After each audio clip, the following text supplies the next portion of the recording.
33 watercolors. I vacationed in Greece and fell in love with it, particularly the fact that the colors of the Aegean are reflected in their homes, staircases, balconies, shutters. And I find that I had to take a certain amount of artistic license and widen some of the streets.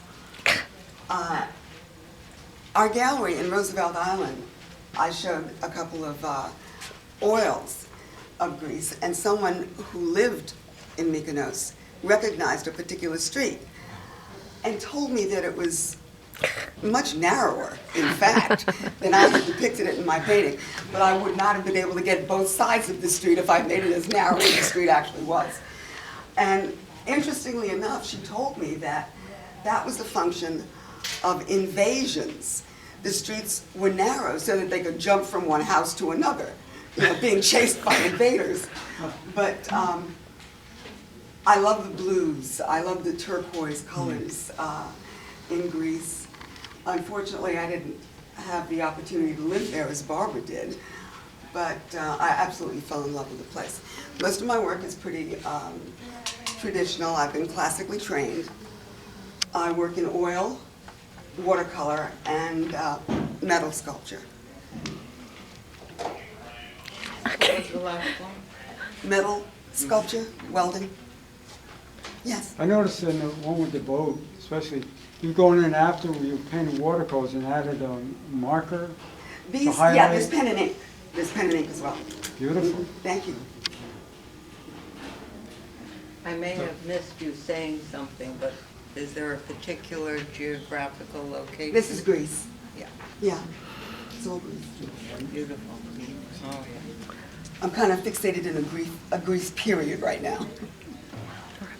I like the way that the pen and ink delineate the watercolors, but, you know, they're really, and Thank you. the vivid, the tones of the colors themselves is very fascinating.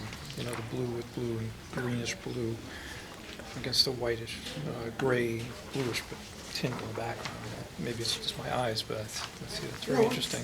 It's there. Yeah. And it gives it the real place of the Oh, I was just world. there on vacation, Oh, you know, just twice.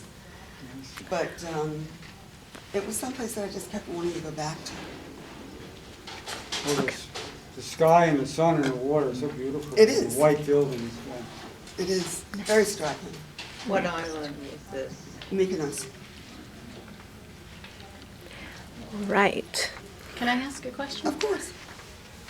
I found that watercolors are very difficult to control, and you have such precise lines to the shutters, for example, and the framework around the windows. How did you control the color that way? Well, for one thing, there's some pen and ink, Okay. but there's also masking. You know, you just isolate a particular, when you work in watercolor, the color is only going to go where the paper is wet.